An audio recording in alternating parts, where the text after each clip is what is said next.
بسم اللہ الرحمن الرحیم۔ دوستو، بھارتی سرحدوں کے دور اندر امبالہ انگریزوں کے زمانے کی مشہور چھاونی ہے۔ وہاں کا ہوائی اڈا بھارت کا سب سے بڑا ہوائی اڈا تسلیم کیا جاتا ہے۔ دوستو، جنگ ستمبر میں اس اڈے پر جدید ترین ریڈار کے علاوہ انتہائی دہشتناک دفاعی انتظام تھے۔ یہ بھی خیال کیا جاتا تھا کہ وہاں زمین سے فضا میں مار کرنے والے میزائل بھی موجود ہیں۔ اس اڈے میں اور وہاں کے جنگی ساز و سامان کو انڈین ایئر فورس کی ریڑھ کی ہڈی کی حیثیت حاصل تھی۔ پٹھان کوٹ، ہلوڑا، آدم پور اور جام نگر کے فضائی اڈوں کو پاک فضائیہ بیکار کر چکی تھی۔ اب انڈین ایئر فورس کے بیشتر فضائی حملوں کی رہنمائی امبالہ سے ہو رہی تھی۔ پاک فضائیہ کے شہبازوں کے لیے امبالے کا ہوائی اڈا ایک چیلنج بن گیا تھا۔ وہ تمام دشواریوں، فاصلوں اور دشمن دفاعی خطروں سے آگاہ تھے، لیکن امبالے کی تباہی ناگزیر تھی۔ پاک فضائیہ نے اس چیلنج کو بھی قبول کر لیا۔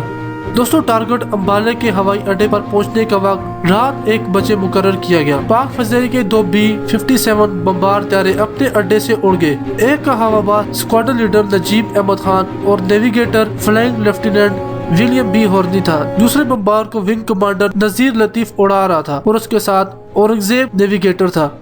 دوستو، بمبار طیارے میں 2 آدمی بیٹھتے ہیں، ایک پائلٹ اور دوسرا اس کے ساتھ نیویگیٹر۔ دونوں بمبار طیارے بہت کم بلندی پر اڑے جا رہے تھے۔ انہیں زمین پر کچھ چیز نظر نہ آ رہی تھی۔ کہیں کسی دریا نہر کی کھاتی لکیریں دکھائی دیتی جسے برق رفتار طیارے پیچھے پھینکتے جا رہے تھے۔ بھارت کی فضا میں جنگ کی بو رچی ہوئی تھی۔ ہوا باز اور نیویگیٹر کو اپنے طیاروں کی گونج کی سوا اور کوئی نہ سنائی دیتا۔ واپس میں بھی باتیں نہیں کرتے تھے کیونکہ انہوں نے وائرلیس کو خاموش رکھا ہوا تھا۔ دوستو، اگلے طیارے کا نیویگیٹر فلائٹ لیفٹیننٹ ہورنی اپنے ہوا باز کو راہ دکھا رہا تھا اور اس نے امبالے کا صحیح راستہ سیٹ کر رکھا تھا۔ ہورنی نے اکثر گپ اندھیری راتوں میں بھی بمبار طیارے کو راہ دکھائی تھی، لیکن دوستو وہ تربیتی پروازیں تھی یا پھر محض مشقیں، مگر آج وہ طیاروں کو ایسی منزل پر لے جا رہا تھا جہاں اس کا لوٹ آنا یقینی نہیں تھا۔ وہ زندگی کی بازی لگا کر موت کا منہ بند کرنے جا رہا تھا۔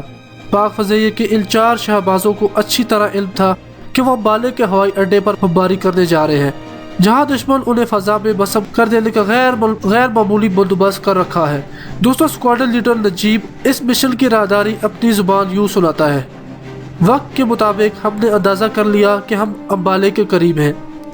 ہم نے طیارے اور نیچے کر لیے۔ چاند نکل آیا تھا، لیکن دھند کی وجہ سے چاندنی ہمارے کسی کام نہیں آ رہی تھی۔ اچانک میرا وائرلیس جاگ اٹھا۔ اپنے رہنما ہورنی کی آواز مجھے سنائی دی۔ اس آواز نے میری رگوں میں سلسلے کی سی لہر دوڑ گئی اور مجھ پر ہیجانی سی کیفیت طاری ہوگی۔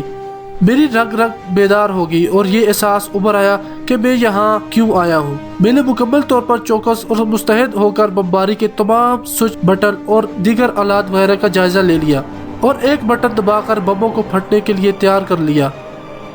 بم ڈور، اس جگہ کا ڈھکنا جہاں بم لگے ہوتے ہیں، میں نے کھول لیا اور ایک بٹن دبا کر بموں کو ٹارگٹ پر لے آیا۔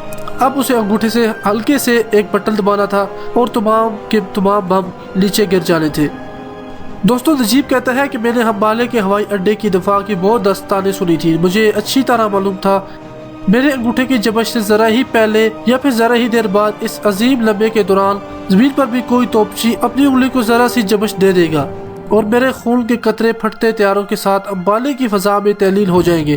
لیکن وہ لمحات اپنی موت سے ڈرنے کے نہیں تھے۔ یہ لمحہ اس مقدس فرض کی تکمیل کے لیے تھا جو میری جان سے زیادہ قیمتی تھا۔ پاکستان کی آبرو کا انحصار انہی چند لمحوں پر تھا۔ میں نے بم ڈور کھول دیا اور امبالے کی دفاع کی ڈراؤنی کہانیوں کو ذہن سے جھٹک کر بمباری کے لیے پہلے حملے میں جانے کے لیے تیار ہو گیا۔ میں زمین سے بمشکل 200 فٹ کی بلندی پر اڑ رہا تھا۔ تاریکی ایسی تھی کہ اس قدر کم بلندی سے بھی زمین پر کچھ نظر نہ آتا تھا۔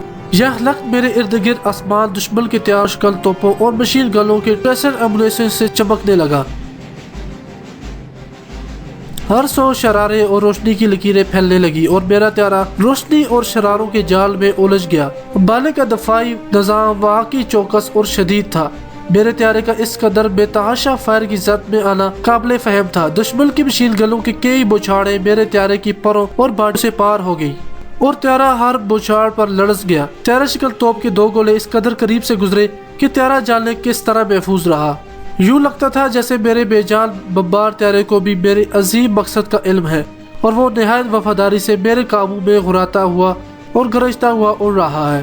دشمن کا فائر عجیب انداز اور بھیانک رفتار سے